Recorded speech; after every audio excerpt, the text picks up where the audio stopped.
तो गाइस, इस एनिमे के फर्स्ट एपिसोड की लिंक आपको डिस्क्रिप्शन में मिल जाएगी, वहां से आप लोग देख सकते हैं। तो चलिए वीडियो को शुरू करते हैं। इस एपिसोड की स्टार्टिंग में हम लोग देखते हैं स्मिथ जेनकिंस से पूछताछ कर रहा था। स्मिथ अपनी बियॉन्डर एबिलिटीज का यूज करके जेनकिंस की यादों में झांकता है और उसे पता चलता है कि एंटीगोनस फैमिली की बुक इसी के पास थी, लेकिन इसने वो किताब दूसरे आदमी को बेच दी। लियोनार्ड को उसकी गर्दन पर एक निशान मिलता है और समझ जाता है कि ये आदमी सीक्रेट ऑर्डर के लिए काम करता है। सीक्रेट ऑर्डर एक बहुत ही बुरे लोगों का संगठन है जो सिर्फ अपने बुरे कामों के लिए जाना जाता है। लियोनार्ड समझ जाता है कि सीक्रेट ऑर्डर के लोग भी एंटीगोनस बुक के पीछे पड़े हैं और वो इसका गलत इस्तेमाल कर सकते हैं, तो इन्हें वो बुक सीक्रेट ऑर्डर से पहले ढूंढनी होगी। तभी एक आदमी आकर इन्हें बताता है कि जोऊ को नोटबुक के बारे में कुछ पता चला है। पिछले एपिसोड में जोऊ को पता चला था किडनैपर्स के घर में एंटीगोनस फैमिली की बुक रखी है। ये सब लोग वापस किडनैपर के घर में जाते हैं, जहाँ उन्हें एक औरत की लाश मिलती है जो बुरी तरह सड़ रही थी। इन्हें कमरे में कोई नोटबुक नहीं मिलती। जिस औरत की कमरे में लाश पड़ी है उसका एक बेटा है, रे बीबर। लियोनार्ड को लगता है कि यही नोटबुक लेकर भागा होगा। वो जोऊ से कहता है कि वो अपनी एबिलिटीज का इस्तेमाल करके रे बीबर का पता लगाए। जोऊ पूरा ध्यान लगाकर अपनी पावर्स यूज करता है, लेकिन उसकी छड़ी कमरे में घूमने लगती है और उसी को मारने की कोशिश करती है, लेकिन स्मिथ उसे पकड़ लेता है और कहता है कि दूसरी शक्तियां जोऊ के काम में रुकावट पैदा कर रही हैं, तो इन्हें किसी दूसरी तरीके से रे बीबर की लोकेशन पता करनी होगी। इसके बाद हम स्मिथ और जोऊ को चाइनीज गेट के सामने देखते हैं, जहां स्मिथ जोऊ को एक लॉकेट देता है जो उसे पावर्स यूज करने में हेल्प करेगा। स्मिथ बताता है कि होली कैथेड्रल से उन्हें परमिशन मिल गई है और अब वो सील्ड आर्टिफैक्ट्स यूज कर सकते हैं। दोस्तों, आर्टिफैक्ट्स एक तरह के सील्ड एलिमेंट्स होते हैं जिन्हें बियॉन्डर्स अपनी प्रोटेक्शन के लिए यूज करते हैं, और यही आर्टिफैक्ट्स ये लोग रे बीबर को ढूंढने में यूज करने वाले हैं। ये आर्टिफैक्ट्स बैकलैंड वाले ऑफिस में था, जिसे 3 लोग यहाँ लेकर आते हैं, जिनके नाम थे बोर्गिया और हसन, जो सीक्वेंस 7 और 8 के बियॉन्डर्स हैं। उनके साथ एक लड़की भी थी जिसका नाम डेली है, जो सीक्वेंस 7 की बियॉन्डर है। हसन बोलता है कि हमारा मिशन खतरनाक है, वहाँ पर जोऊ को ले जाना ठीक नहीं, क्योंकि उसके पास लड़ने की पावर्स नहीं है। जो आर्टिफैक्ट्स ये तीनों लाए थे उसका नाम है 2049, जिसे एंटीगोनस फैमिली ने बनाया था। हसन सबसे बोलता है कि अपने हाथ आगे करके ऊपर नीचे करते रहो, कुछ भी हो जाए पर रुकना मत। सब उसकी बात मान लेते हैं और हसन आर्टिफैक्ट्स को खोलता है, जिससे एक जोकर जैसा गुड्डा बाहर आता है। वो जोऊ को देखते ही उस पर हमला कर देता है, जिससे जोऊ पैरालाइज हो गया था, जैसे वो एक कठपुतली बनने वाला हो। तभी लियोनार्ड पीछे से धक्का मारकर जोऊ को ठीक कर देता है। असल में ये जोकर लोगों को कठपुतली बनाकर कंट्रोल कर सकता है। ये जोकर अब जोऊ के पीछे पड़ जाता है। स्मिथ कहता है कि शायद जोऊ के पास एंटीगोनस फैमिली की बुक थी, इसीलिए ये जोकर उसके पीछे पड़ा है, लेकिन इतने में वो जोकर स्मिथ को भी पैरालाइज कर देता है। हालांकि डेली धक्का मारकर उसे नॉर्मल कर देती है। और दोस्तों, इसीलिए ये लोग अपना हाथ ऊपर नीचे कर रहे थे, ताकि अगर ये जोकर किसी को कंट्रोल करने की कोशिश करे तो उन्हें पता चल जाए और वो धक्का मारकर उसे ठीक कर सके। लियोनार्ड जोकर के सामने रे बीबर का कोट रख देता है, जिसे देख ये जोकर गुस्सा हो जाता है। इससे यह बात साबित होती है कि रे बीबर ही एंटीगोनस फैमिली का वंशज है और जोकर उसकी लोकेशन तक इन्हें ले जा सकता है। ये लोग अपना हाथ हिलाते हुए उसे ढूंढने के लिए निकल जाते हैं। दूसरी तरफ हम रे बीबर को देखते हैं, जो एक पुराने खंडहर में बैठकर एंटीगोनस बुक की पावर को अपने बॉडी में एब्जॉर्ब करने की कोशिश कर रहा था, जिसके लिए वो एक डेंजरस रिचुअल परफॉर्म करता है और वो बुक को पेट से खा जाता है। लेकिन कुछ गड़बड़ होने के कारण वो एक खतरनाक मॉन्स्टर में बदलने लगता है। तभी वहाँ पर एक रियल जोकर आ जाता है, जो सीक्रेट ऑर्डर का ही मेंबर है। वो यहाँ पर नोटबुक के लिए ही आया था। तभी वो देखता है कि स्मिथ और बाकी नाइटहॉक्स यहाँ पर आ गए हैं। जोऊ अपनी पावर्स का यूज करके बताता है कि वेयरहाउस के अंदर कुछ खतरनाक सी चीजें हो रही हैं। तभी वो दरवाजा अचानक से खुलता है, जिसके अंदर से खतरनाक मॉन्स्टर बाहर आता है। जोऊ को छोड़कर सारे बियॉन्डर्स उससे लड़ने लगते हैं। लियोनार्ड अपनी सीक्वेंस 8 की एबिलिटीज का यूज करके उसे सुलाने की कोशिश करता है, लेकिन मॉन्स्टर पर कोई भी असर नहीं होता। स्मिथ डेली से कहता है कि इसकी कमजोरी का पता लगाओ, डेली अपनी स्किल यूज करती है और मॉन्स्टर की कमजोरी का पता लगा लेती है, लेकिन इन्हें कम से कम मॉन्स्टर को 3 सेकंड के लिए रोकना होगा। तभी स्मिथ अपनी एबिलिटीज का यूज करके मॉन्स्टर को जकड़ देता है और अचानक से जो को कुछ होने लगता है और उसे अचानक से मॉन्स्टर के पेट में वो बुक दिखने लगती है। तभी मॉन्स्टर के अंदर से कांटे निकलने लगते हैं जिनसे लियोनार्ड और स्मिथ घायल हो जाते हैं और मॉन्स्टर इनकी पकड़ से छूटने लगता है। तभी जो अपनी नाइट स्लम्बर नाम की एबिलिटी यूज करता है और मॉन्स्टर को सुला देता है। तभी डेली अपनी एबिलिटी का यूज करके मॉन्स्टर को मार देती है, लेकिन उसमें वो घायल हो गई थी। स्मिथ उसे हीलिंग पोशन पिलाकर ठीक कर देता है। जो एंटीगोनस बुक को उठा लेता है। तभी रियल वाला जोकर पीछे से नोटबुक छीनने की कोशिश करता है, लेकिन स्मिथ उसे गोली मार देता है। हालांकि वो एक छलावा था। स्मिथ जो से नोटबुक छुपाने के लिए कहता है और बताता है कि 2049 के पास मत जाना। ये जोकर सीक्वेंस 7 का बेवंडर है जो सारे नाइट हॉक्स से काफी ज्यादा पावरफुल होता है। वो सारे नाइट हॉक्स को एक एक करके मारने लगता है।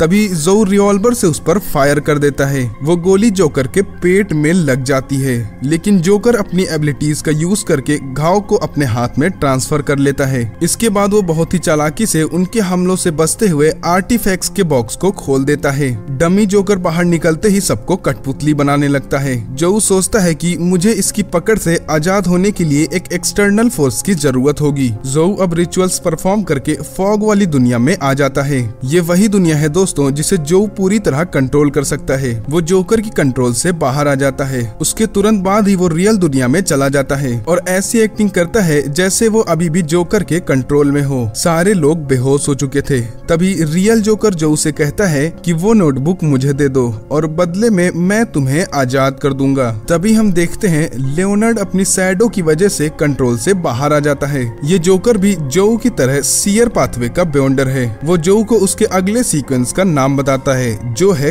क्लोन, लेकिन जो उसकी बातों को इग्नोर करते हुए उस पर अटैक कर देता है और अपनी रिवॉल्वर निकालकर उसको शूट कर देता है। वो जोकर मरते मरते बोलता है होरैंकिस, जिसका मतलब किसी को नहीं पता। इसके बाद सब कुछ नॉर्मल हो जाता है और एंटीगोनस फैमिली की बुक को चाइनीज गेट के अंदर बंद कर दिया जाता है। अगले दिन हसन आर्टिफैक्ट्स को लेकर वापस चला जाता है। स्मिथ भी जो से घर जाकर आराम करने के लिए कहता है, लेकिन जो को जानना था कि होरैंकिस वर्ड का मतलब क्या है, जिसे समझने के लिए वो यूनिवर्सिटी जाकर अपने हिस्ट्री टीचर से मिलता है जिसका नाम एजिक है। एजिक उसे बताता है कि मुझे भी इस शब्द का असली मतलब नहीं पता। जो एजिक से नहीं बताता कि वो अब बेवंडर बन चुका है। वो जो से संभल के रहने के लिए कहता है। तभी हम देखते हैं कि एजिक कोई मामूली टीचर नहीं है, उसके शैडो से एक स्केलेटन निकल रहा था। इसके बाद हम एक अनजान आदमी को देखते हैं जिसे अपने मास्टर से डांट पड़ रही थी। इस मास्टर का नाम ओरेकल है और ये दोनों ऑरोरा ऑर्डर के मेंबर्स हैं जो ट्रू क्रिएटर नामक भगवान की पूजा करते हैं और अपने बुरे कामों के लिए फेमस हैं। ये आदमी अपने मास्टर से कहता है कि एंटीगोनस फैमिली की बुक बहुत ही रहस्यमयी है और उसकी इन्वेस्टिगेशन करने के लिए इसने 3 बंदे ढूंढे, क्लेन, वेल्च और नाया, लेकिन वो तीनों रहस्यमयी तरीके से मारे जाते हैं। ये सुनकर ओरेकल इस आदमी के ऊपर जादू कर देता है जिससे ये आदमी अपने हाथों की 2 उंगलियां खा जाता है। दर्द से तड़पकर वो आदमी बताता है कि क्लेन अभी भी जिंदा है और इसी ने वो नोटबुक नाइट हॉक्स को दे दी। ये सुनकर ओरेकल उस आदमी को क्लेन को ढूंढने का आखिरी मौका देता है। दूसरी तरफ जो ब्लैक थॉर्न सिक्योरिटी कंपनी में ओल्ड नील से मिलने जाता है, जहां ओल्ड नील उसे आज रिचुअल मैजिक कैसे करते हैं सिखाने वाला है। ओल्ड नील अपने पास एक स्पिरिचुअल वॉल बना देता है ताकि बाहर से कोई उनके रिचुअल्स में टांग न अड़ाए। ओल्ड नील जोहू से कहता है कि रिचुअल्स परफॉर्म करते वक्त कभी भी अनजान एंटिटी से कांटेक्ट मत करना, वरना तुम्हारी मौत भी हो सकती है। जो सोचता है कि शायद रिचुअल्स परफॉर्म करते वक्त मैंने किसी अनजान एंटिटी से कांटेक्ट कर लिया था, जिसकी वजह से मैं इस दुनिया में आ गया हूँ। ओल्ड नील रिचुअल शुरू कर देता है और एवरनाइट गॉडेस से कहता है कि मुझे उधार चुकाने के लिए 30 पाउंड की जरूरत है, तो वो आप मुझे दे दो। इसके बाद नील जो को लेकर बाहर चला जाता है, जहाँ थोड़ी दूर चलते ही उसे एक वॉलेट पड़ा मिलता है जिसमें बहुत सारे पैसे थे। जो सोचता है कि ये दूसरे आदमी का वॉलेट रखने वाला है क्या। तभी उसके पास पास एक घोड़ा गाड़ी आकर रुकती है, जिसके अंदर बैठा आदमी नील से कहता है कि ये वॉलेट मेरा है जो गलती से मुझसे गिर गया। नील पूरी ईमानदारी के साथ उसका वॉलेट वापस कर देता है। उसकी ईमानदारी से खुश होकर वो आदमी नील को 30 पाउंड दे देता है। जो ये देखकर थोड़ा हैरान हो जाता है। नील जो उसे कहता है कि रिचुअल्स परफॉर्म करके तुम अपनी मर्जी का काम कर सकते हो, लेकिन किसी को नुकसान मत पहुंचाना। जोऊ अपने घर जाने लगता है और सोचता है कि रोजेल ने डायरी में लिखा था कि अगर पोषण को जल्दी डाइजेस्ट करना है तो एक्टिंग करो, यानी अगर किसी सीक्वेंस का नाम है चूतिया तो उस बेवंडर को चूतिया होने की एक्टिंग करनी होगी, जिससे उसका पोषण जल्दी डाइजेस्ट होगा। और जोऊ का सीक्वेंस है सीर, जिसका मतलब है इंसान को देखकर भविष्य बताने वाला। तभी उसके सामने एक लड़की आती है जिसका नाम एंजेलिका होता है। वो जोऊ से पूछती है कि क्या तुम मेरे मैजिक क्लब को ज्वाइन करना चाहोगे, जहाँ पर जादू टोना से भविष्य बताया जाता है। जोऊ उसके साथ जाने के लिए मान जाता है, जहाँ वो अंदर जाकर ग्लासिक से मिलता है, जो पत्ते देखकर किसी का भी भविष्य बता सकता है। ग्लासिक बताता है कि जोऊ जहाँ जाना चाहता है वहाँ जाने में उसे समय लगेगा, मतलब कि जोऊ अपने असली घर वापस तो लौटेगा लेकिन उसमें काफी समय लगेगा। जोऊ सोचता है कि तब तक के लिए मुझे ये क्लब ज्वाइन कर लेना चाहिए और वह रिसेप्शन पर जाकर ज्वाइन कर लेता है। वो लड़की जो उसे कहती है कि मिस्टर वेंसेंट ने कहा था कि यहाँ पर एक कमाल का सीयर आने वाला है, लगता है तुम वही हो। वेंसेंट इनकी क्लब का सबसे सीनियर फॉर्चून टेलर है, मतलब कि पत्ते देखकर भविष्य बताने वाला। दूसरी तरफ हम वेंसेंट को देखते हैं जो अपनी क्लास में मैजिक मिरर के बारे में पढ़ा रहा था। वेंसेंट अपनी क्लास में बताता है कि मिरर किसी दूसरी दुनिया के लिए दरवाजे का काम भी कर सकते हैं और मिरर वाला जादू करते समय हम 7 ऑर्थोडॉक्स से प्रे करते हैं। जो बाहर ही खड़ा था वो देखता है कि वेंसेंट लाल बालों वाली लड़की को एक बॉक्स दे रहा है। वो लड़की जैसे ही जो के बगल से निकलती है तो उसे महसूस होता है कि उस बॉक्स में कुछ तो गड़बड़ है। इसके बाद जो वेंसेंट से मिलता है, जहाँ वेंसेंट अपने गोले में देखकर जो उसे बताता है कि तुम्हारी समस्या का हल 2 शब्दों में छिपा है, फैमिली और गैदरिंग। जो अब वहाँ से जाने लगता है। हम देखते हैं कि वेंसेंट की 2 उंगलियां कटी हुई है। इसका मतलब ये वही आदमी है जिसे हमने एपिसोड की शुरुआत में देखा था और जो को ये क्लब ज्वाइन करवाना इसी के प्लान का हिस्सा था। जो अब अपने घर आ जाता है और वो चेयर पर बैठकर सोचता है कि वापस जाने का रास्ता जरूर से ग्रे फॉग में छुपा हुआ है, तो उसे ग्रे फॉग की सारी पावर्स को कंट्रोल करना होगा ताकि वो अपने घर वापस जा सके। तभी उसके कमरे में मेलिसा आती है। वो जो उसे बताती है कि संडे को उसकी फ्रेंड की बर्थडे पार्टी है जिसमें उसने पूरी फैमिली को इनवाइट किया है। तभी जो वेंसेंट के 2 शब्दों को याद करता है, फैमिली और गैदरिंग, और वो मेलिसा के साथ जाने के लिए मान जाता है। आज मंडे है तो जो मीटिंग करने के लिए द ग्रे फॉग वर्ल्ड में चला जाता है, जहाँ पर ऑड्री और एल्गर भी आ चुके थे। ऑड्री जो उसे कहती है कि मिस्टर फूल, मुझे आपसे 3 सवाल पूछने हैं। पहला, वो अब स्पेक्टेटर पाथवे की बेवंडर बन चुकी है तो उसे किन बातों का ध्यान रखना चाहिए। एल्गर उसका जवाब देते हुए कहता है स्पेक्टेटर का काम होता है दूर से सब पर नजर रखना, उसके पोषण के नाम को समझना होगा। जो बताता है कि हमें पोषण के नाम को समझना नहीं है बल्कि उसे डाइजेस्ट करना है और पोषण को डाइजेस्ट करने के लिए हमें पोषण के नाम जैसे एक्टिंग भी करनी होगी। ऑड्री दूसरा सवाल पूछते हुए कहती है कि वो जब पोषण बना रही थी तब उसके डॉग सूजी ने वो पोषण पी लिया था तो उसे कुछ होगा तो नहीं। एल्गर बताता है कि जब कोई पोषण पीता है तो या तो वो मर जाता है या तो वो मॉन्स्टर बन जाता है। ऑड्री बताती है कि उसके डॉग के साथ ये दोनों चीजें नहीं हुई, जिसका मतलब है कि उसका डॉग अब बेवंडर बन चुका था। ऑड्री अब अपना तीसरा सवाल पूछती है कि उसके राज्य में मिनिस्टर की कुर्सी पर अनपढ़ गवार लोग बैठे हैं और वो चाहती है कि उसकी जगह होशियार लोग आए, लेकिन ऐसे लोग मिलेंगे कहाँ। जो कहता है कि इसके लिए तुम अपने राज्य में यूपीएससी का एग्जाम करा दो, जो भी उस एग्जाम को पास करेगा वही इस कुर्सी के काबिल है। ये सुनकर एल्गर और ऑड्री हैरान हो जाते हैं और सोचते हैं जो कोई बहुत ही महान इंसान है। जो उन्हें कुछ काम बताता है और कहता है कि तुम दोनों को रोजेल की डायरी के बारे में पता करना होगा और बताता है कि तुम दोनों को हर संडे रिचुअल्स परफॉर्म करके मेरे लिए प्रे करना होगा। अगर तुम दोनों की प्रेयर मुझ तक पहुँचेगी तो हम बिना इस दुनिया में आए एक दूसरे से बात कर सकते हैं। जो उन्हें कुछ मंत्र बताता है और इसके बाद वो मीटिंग खत्म करके अपनी अपनी जगह वापस आ जाते हैं। इसके बाद वो तीनों संडे को बर्थडे पार्टी में पहुंच जाते हैं, जहां पर जो देखता है कि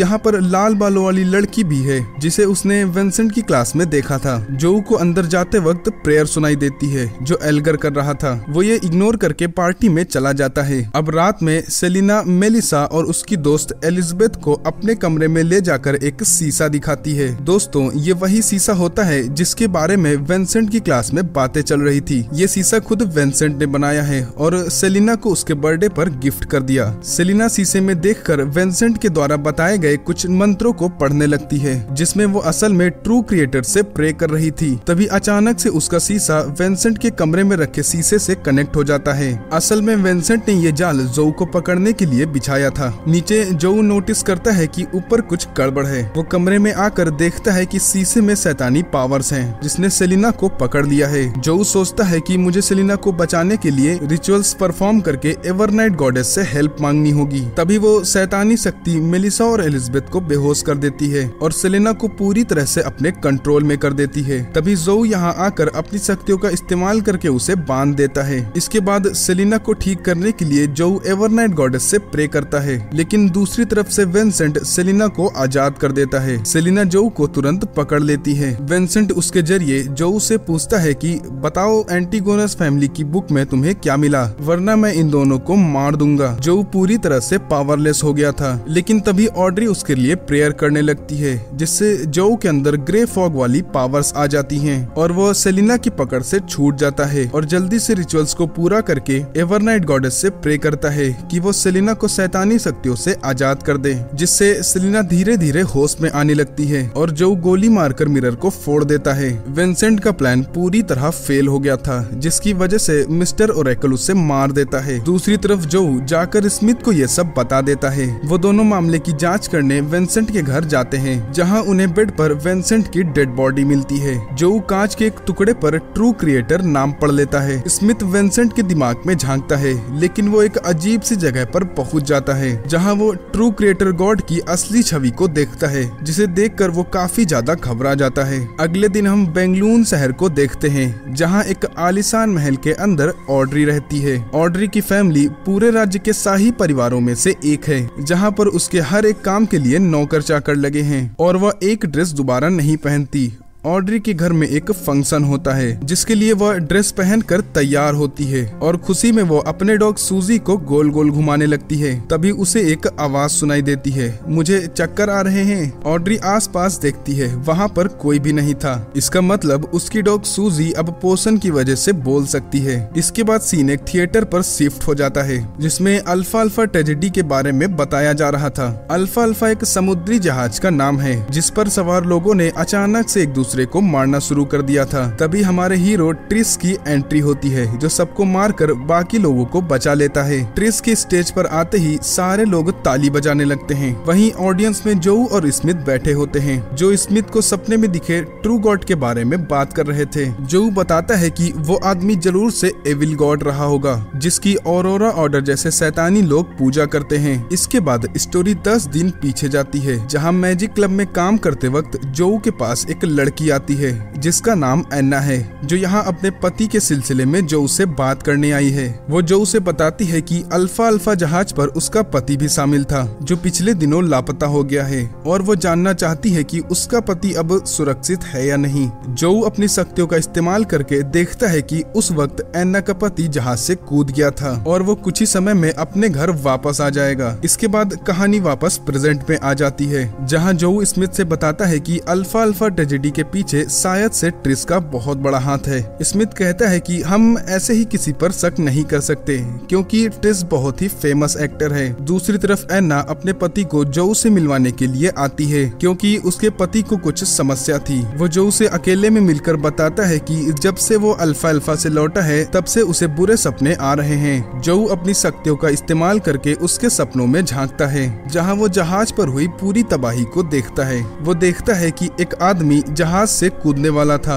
लेकिन एन्ना का पति उसे बचा लेता है। तभी जोऊ अपने पीछे ट्रिस को देखता है और उसका शक पुख्ता हो जाता है। इसके बाद जोऊ अचानक से टूटे फूटे महल में चला जाता है, जहाँ एक खाली सिंहासन पड़ा था। वहाँ चारों तरफ जोऊ को सिर्फ एक ही आवाज सुनाई दे रही थी, होरैंकिस। इसके बाद जोऊ सपने से बाहर आ जाता है। उसे पता चल गया था कि अल्फा अल्फा हादसे के पीछे ट्रिस का ही हाथ है। स्मिथ जोऊ से कहता है कि ट्रिस का पर्दाफाश करने के लिए हमें सबूत ढूंढने होंगे। जिसके लिए उन्हें मैंडेटेड पनिशर्स और हाइव माइंड मशीनरी के साथ मिलकर जॉइंट इन्वेस्टिगेशन करना होगा। मैंडेटेड पनिशर्स भी एक टाइप के बेयॉन्डर होते हैं जो church of the Lord of storms के लिए काम करते हैं। वहीं मशीनरी हाइव माइंड के beyonders church of the god of steam and machinery के लिए काम करते हैं। इसके बाद हम ट्रिस को देखते हैं जो 2 महिलाओं के साथ सो रहा था। ट्रिस को अय्यासी करने का बहुत शौक है। ट्रिस असल में एसेसियन पाथवे सीक्वेंस 8 का बेयॉन्डर है जिसके पोषण का नाम है इंस्टिगेटर, जो लोगों से शैतानी काम करवाने में माहिर होते हैं और इनके द्वारा बोला गया झूठ लोगों को सच लगने लगता है। इसके बाद ट्रिस के कमरे में एक लेडी आती है जो उसे एक काम करने को कहती है जिसके बदले में वो ट्रिस को सीक्वेंस 7 विच का पोषण देगी। दूसरी तरफ हम नील और जोऊ को देखते हैं जो डेंजिन के अंडरग्राउंड मार्केट में एक ताबीज खरीदने के लिए जाते हैं। जोऊ ये ताबीज अपने बड़े भाई मेंशन और मेलिसा के लिए खरीदता है ताकि वो उन्हें शैतानी शक्तियों से महफूज कर सके। जोऊ देखता है कि वहाँ पर ट्रिस भी है जिसका पीछा एक पुलिस वाला कर रहा था। ट्रिस उसे देखते ही भागने लगता है। भाग दौड़ में ट्रिस की टोपी जोहू के हाथ में आ जाती है। पुलिस वाले ट्रिस के हाथ में गोली मार देते हैं लेकिन इसके बाद भी ट्रिस यहाँ से भागने में कामयाब हो जाता है। जोऊ टोपी पर अपनी शक्तियों का इस्तेमाल करके ट्रिस का पता लगाता है और स्मिथ के साथ मिलकर उसका पीछा करने लगता है, जहाँ स्मिथ जोऊ से बताता है कि ट्रिस डेमोनेस सीट का मेंबर है। ये लोग शैतानी शक्तियों की पूजा करते हैं और कमाल की बात तो ये है कि इसमें जितने भी हाई रैंक ऑफिसर्स हैं वो सब औरतें हैं। खैर वो लोग लोकेशन पर पहुंच जाते हैं। जोऊ को छोड़कर बाकी सारे मेंबर्स के साथ स्मिथ अंदर ट्रिस को ढूंढने चला जाता है।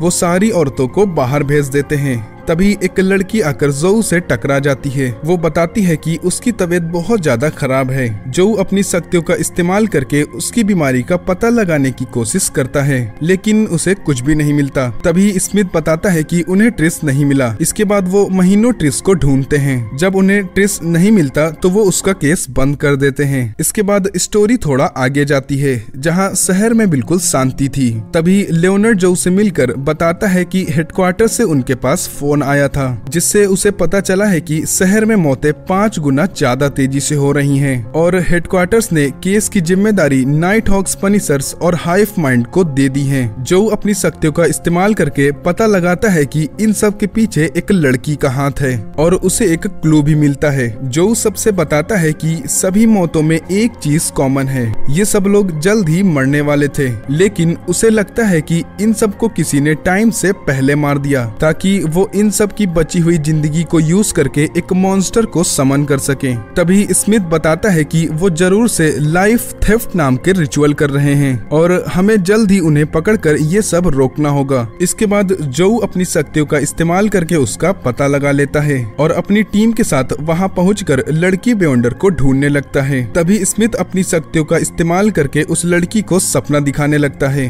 लेकिन वो लड़की सपने से बाहर आ जाती है और अपनी शक्तियों का इस्तेमाल करके हवेली से उनके ऊपर भूत प्रेत छोड़ देती है। लेकिन स्मिथ की पूरी टीम इन सब से बचते हुए हवेली के अंदर पहुंच जाती है पर वो लड़की इन सबको चकमा देते हुए डेमोनेस की मूर्ति के साथ यहाँ से गायब हो जाती है। जो अपने घर आकर शक्तियों का इस्तेमाल करके शीशे में उस लड़की की शक्ल देखता है। तभी वो याद करता है कि ये तो वही लड़की है जो उस दिन मुझसे टकराई थी। उसे समझ आ जाता है कि ये लड़की ही ट्रिस था। कहानी में थोड़ा समय पहले हमने देखा था कि एक लड़की ने काम करने के बदले ट्रिस को विच वाला पोषण दिया था और जो भी विच वाला पोषण पीता है वो पूरी तरह लड़की बन जाता है। यही रीजन होता है कि इनके ग्रुप में सारे हाई रैंक ऑफिसर्स लड़की होते हैं। सीन शिफ्ट होता है और हम जोऊ के टीचर को देखते हैं जो शैतानी तरीके से एक मॉन्स्टर में ट्रांसफॉर्म हो जाता है। इसके बाद एलिजाबेथ जोऊ से मिलकर बताती है कि उसे पिछले दिनों से बहुत ही बुरे सपने आ रहे हैं। जोऊ अपनी शक्तियों का इस्तेमाल करके उसके सपने में देखता है जहाँ उसे एक पुराना किला दिखाई देता है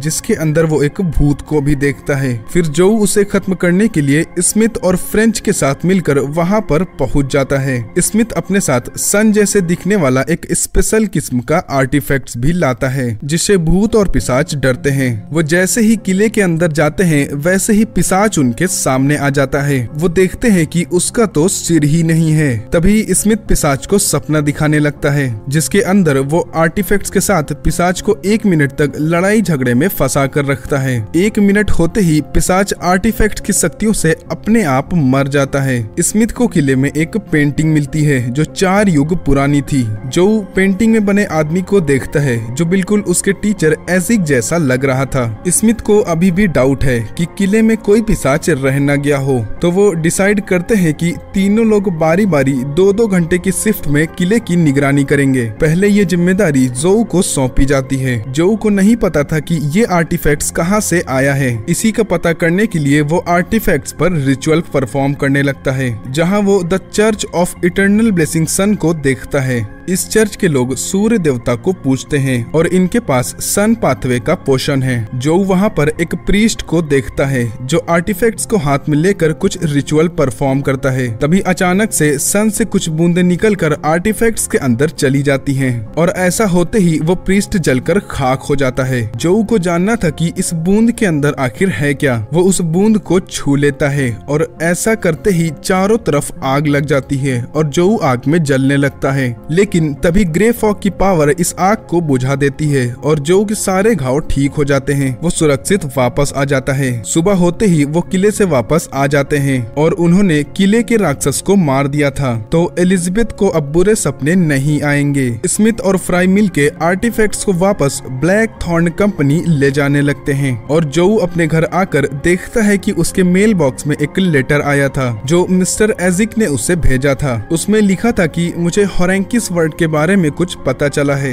जोऊ तुरंत एजिक से मिलने के लिए यूनिवर्सिटी जाता है और देखता है कि दीवार पर खून से उसी किले की तस्वीर बनी है। तभी एजिक वहां आकर जोऊ से बताता है कि आजकल मुझे बहुत बुरे सपने आ रहे हैं और जैसे ही मैं सोकर उठता हूं तो मुझे ये तस्वीरें दीवार पर बनी मिलती हैं। वो उसे एक बुक देता है जिसमें होरेंकिस वर्ड के बारे में लिखा था। जो बैठकर वो किताब पढ़ने लगता है जिसमें उसे होरेंकिस माउंटेन की तस्वीरें दिखती हैं। उसमें लिखा था कि पहले इन माउंटेन्स पर लोग रहा करते थे जो दिखने में बिल्कुल इंसानों जैसे थे और उनका एक रिवाज था। वो मरे हुए लोगों की बॉडी को अपने पास 3 दिन तक रखकर सोते थे और किसी को नहीं पता था कि वो लोग बॉडीज को दफनाते भी हैं या नहीं। और उसमें लिखा था कि ये लोग एवरनाइट गॉडेस की पूजा करते हैं। इसके बाद एजिक जो को कॉफी पीने के लिए देता है और बताता है कि उसे सब पता है। क्लेन की किस्मत के साथ कुछ छेड़छाड़ हुई है और वो ये भी जानता है कि जोऊ दीवार में बने हुए किले को असली में देख चुका है। एजिक जोऊ से कहता है कि तुम चिंता मत करो, मैं किसी से ये कहूंगा नहीं, बस मुझे अपने पास्ट के बारे में जानना है। जोऊ तुरंत लॉकेट का इस्तेमाल करके पता लगा लेता है कि एजिक को वहाँ ले जाना ठीक होगा या नहीं, जिसमें उसे पता चलता है कि उसे एजिक की मदद करनी चाहिए, जिसके बदले में फ्यूचर में एजिक उसकी जान बचाएगा। तो जोऊ एजिक को लेकर वहाँ जाता है। वहाँ जाते ही एजिक के दिमाग में उसकी कुछ मेमोरीज आने लगती हैं और वो जोऊ से बताता है कि ये किला पहले हरा भरा हुआ करता था और एजिक के पास एक सुंदर घोड़ा भी था और किले के अंदर मेरा बेटा एक लंबी तलवार लेकर खेला करता था। जोऊ समझ जाता है कि वो पिशाच और कोई नहीं बल्कि एजिक का बेटा था। तभी जोऊ को एक तहखाना मिलता है जिसके अंदर से बहुत ही सड़ी बदबू आ रही थी। वो दोनों तहखाने में जाते हैं जहाँ उन्हें एक कॉफिन मिलता है। उसका ढक्कन खोलते ही जोऊ देखता है कि इसके अंदर तो एजिक के बेटे की लाश पड़ी है। अपने बेटे को देखकर एजिक गुस्सा हो जाता है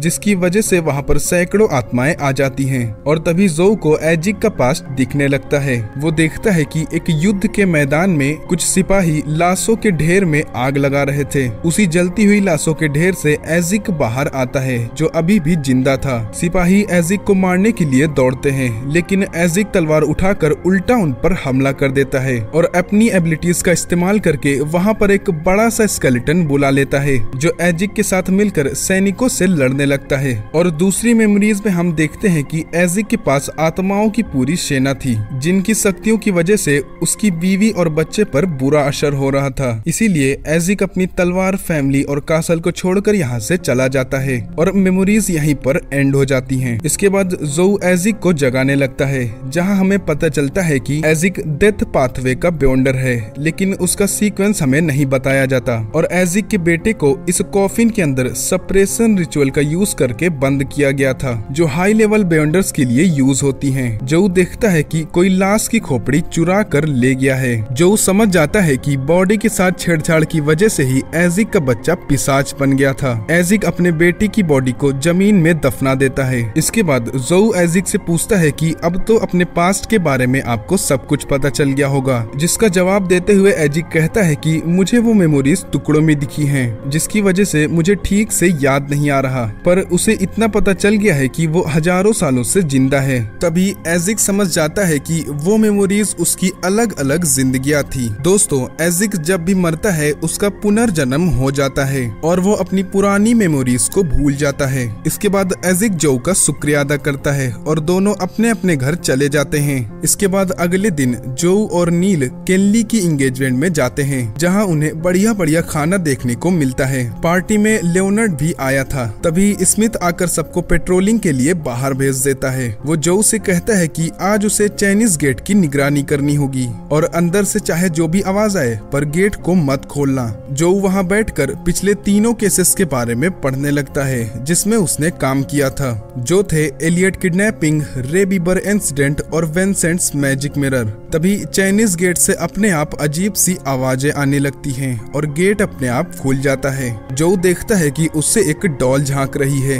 जो उसे एक कागज का टुकड़ा दिखाती है और उसके बाद गेट अपने आप बंद हो जाता है। जोउ तुरंत ही सिक्योरिटी अलार्म बजा देता है, जिसे सुनकर लियोनार्ड और रॉयल वहां आ जाते हैं। जोउ उन्हें पूरी बात बता देता है। लियोनार्ड कहता है कि वो डॉल एक सील्ड आर्टिफैक्ट्स 30625 है, जिसका नाम है मिस फॉर्च्यून क्लॉथ। लियोनार्ड ये भी बताता है कि वो डॉल चाइनीज गेट के अंदर सालों से है, पर आज तक उसके अंदर कोई भी हलचल नहीं हुई। ऐसा शायद नए आर्टिफैक्ट्स एंटीगोनस बुक की वजह से हो रहा था। इसके बाद जोउ अपनी ड्यूटी खत्म करके घर आ जाता है और दोस्तों, आज मंडे है, उसकी मीटिंग का दिन। वो रिचुअल्स परफॉर्म करके ग्रे फॉग वर्ल्ड में आ जाता है, जहां एल्गर और ऑड्री उसके लिए रोजल डायरी के कुछ पन्ने लाए थे। जोउ उन पन्नों को पढ़ता है, जिससे उसे जराटुल के बारे में पता चलता है, जो सीक्रेट ऑर्डर का लीडर था। वो भी जोउ की तरह सीर पोशन का बेयोंडर था। जोउ पन्नों को आगे पढ़ता है, जिसमें उसे पता चलता है कि जराटुल ने एक बार रोजेल से एंटीगोनस फैमिली के कुछ आइटम्स चुराने के लिए कहा था, पर कुछ समय बाद वो खुद आकर आइटम्स चुराने के लिए मना कर देता है, जिससे रोजेल गुस्सा होकर उसी दिन कसम खाता है कि मैं सबसे ताकतवर बेयोंडर बन के सारे सीर वाले बेयोंडर्स को मार दूंगा। वो उसमें ये भी पढ़ता है कि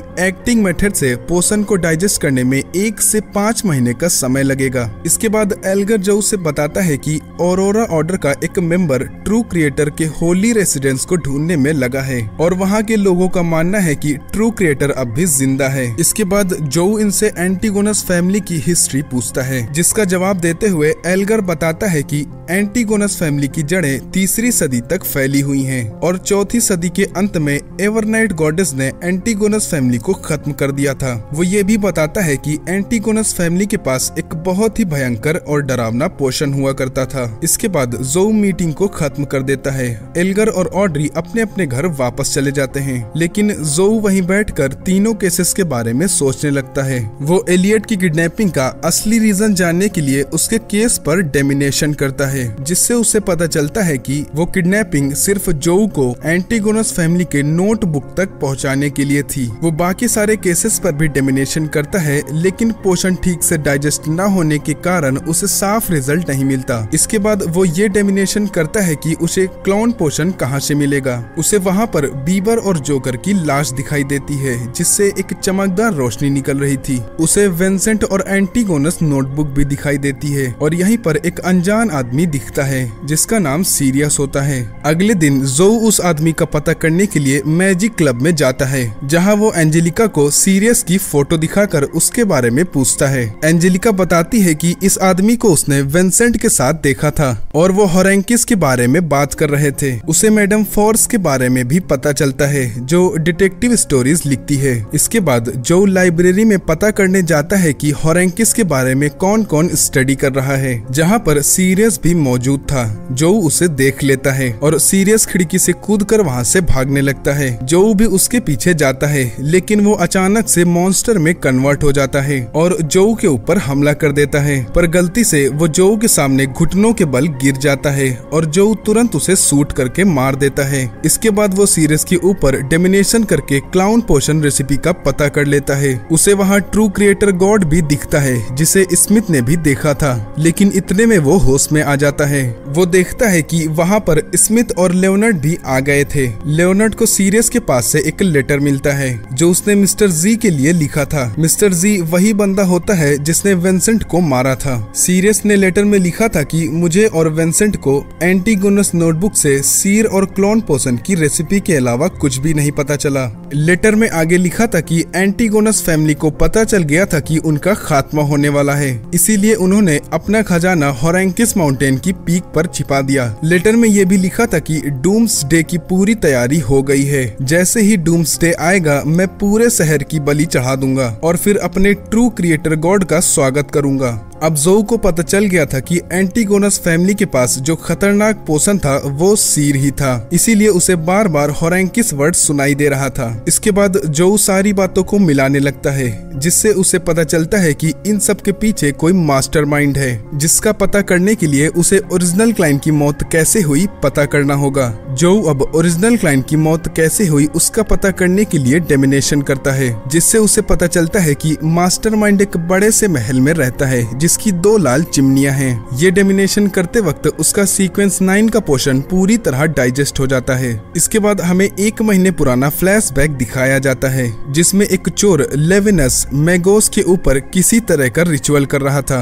और उसके पास एजिक के बेटे की खोपड़ी थी जो इसी ने चुराई थी। रिचुअल शुरू होते ही लेविनस वहाँ से चला जाता है। वहाँ पर ऑरोरा ऑर्डर के 4 मेंबर्स होते हैं जो रिचुअल को स्टार्ट कर देते हैं और हुड जो सीक्वेंस 8 का बेओंडर है वो मंत्र को पढ़ने लगता है और ट्रू क्रिएटर गॉड से प्रार्थना करता है कि वो वापस धरती पर आ जाएं। उस रिचुअल में बाकी बचे 3 मेंबर्स की बलि चढ़ जाती है और रिचुअल सक्सेसफुल होता है। ट्रू क्रिएटर गॉड मैंगस की बॉडी को करप्ट कर देता है और शायद वह उसके बच्चे के रूप में जन्म लेने वाला है। इसके बाद एपिसोड के एंड में जो को एक सपना आता है जिसमें वो उसी डॉल और चाइनीज गेट को देखता है। जो नोटिस करता है कि वो डॉल जो उसे कागज दिखा रही थी उस पर एक सिंबल बना था जिसे शायद जो एंटीगोनस फैमिली की बुक की वजह से भूल गया था और एपिसोड यहीं पर एंड हो जाता है। पर असली स्टोरी तो आगे के एपिसोड में कंटिन्यू होगी जब ट्रू क्रिएटर गॉड जन्म लेगा और सारे बेओंडर्स उससे फाइट करेंगे। ये सब मिलकर उसे मार पाएंगे या नहीं ये हमें आगे के एपिसोड में पता चलेगा। तो उसके लिए आप लोग चैनल को सब्सक्राइब कर सकते हैं। सो वीडियो अच्छी लगी हो तो लाइक कर देना और अपने दोस्तों के साथ भी शेयर कर देना ताकि वो भी इस इंटरेस्टिंग स्टोरी का हिस्सा बन सके। सो तब तक के लिए bye bye, love you all.